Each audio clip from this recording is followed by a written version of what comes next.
Then, subsequent to that, they developed all these sort of flash, like mob demonstrations, mainly concentrated amongst young people, and they were conducted in a way which most societies would regard as unacceptable, because they involved attacking property, attacking the police, and of course occupying the airport, which I doubt whether there's any society, an advanced society, would tolerate that situation. But that's not the narrative in the Western media.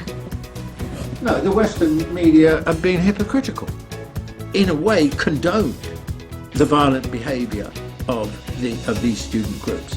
I mean, for example, the occupation of the airport was never really, as far as I could see, being clearly condemned in the British media or the Western media. Why not? They would never tolerate that happening, for example, in London, at London Heathrow.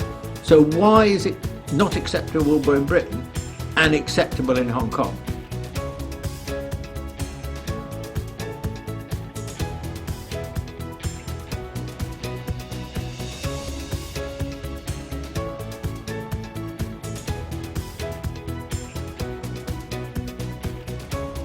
Because a lot of people were very worried by the airport situation. This violence is unacceptable.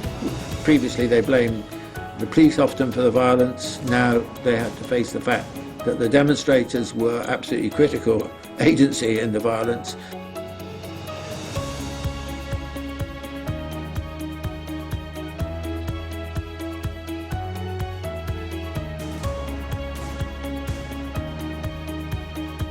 The real answer is to create a different atmosphere in society, which makes it, which excludes that kind of behaviour.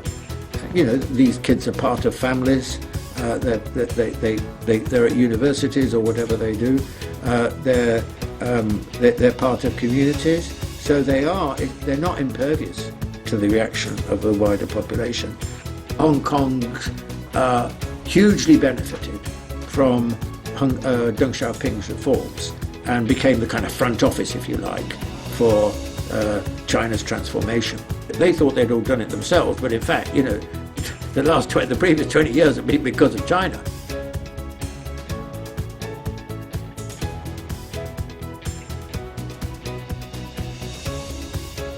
Many generations of young people always looking to the West has to be addressed by finding ways in which they increasingly think in Chinese terms. In other words, they look north. This shouldn't be so difficult in some senses, but it needs to be thought out very carefully.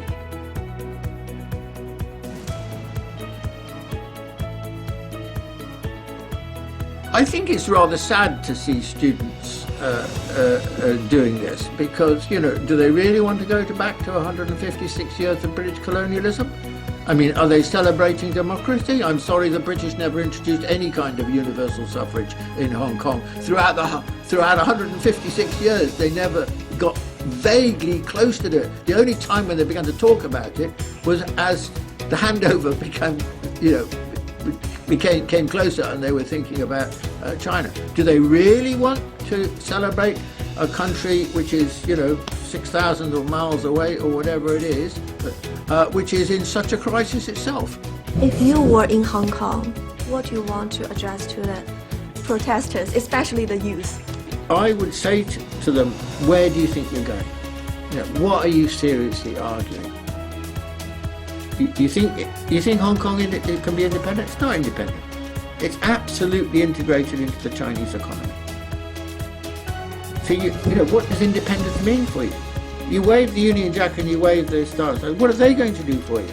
It's not where the world is going. And you need to be part of the future. You don't need to be part of the past. You're kids. You've got the lives in front of you, and all you want to do is go backwards.